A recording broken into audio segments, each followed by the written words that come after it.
Aloha. Yesterday I was working on another project and I needed to mix up some Bondo. So I went down to Lowe's to see if I could get some of those throwaway paint brushes that are like $1.38 a piece. I have a couple right here, but they're used. I also needed a mixer to go on my drill to mix up some Bondo and resin for the other project I'm working on.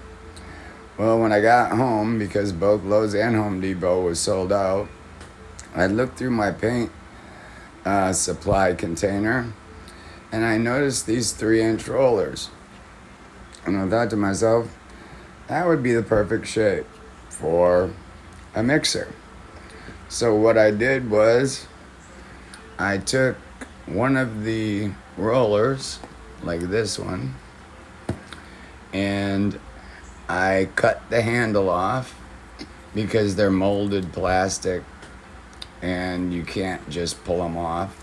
So I used my reciprocating saw and cut them both off.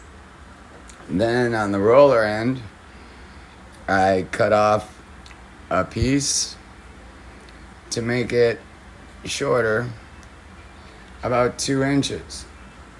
And I made a long one for a gallon can and a shorter one for a quart size. And turns out they work really good for a do-it-yourself paint mixer. Anyway, I thought I would share that in case you run into the same problem. Aloha and stay safe.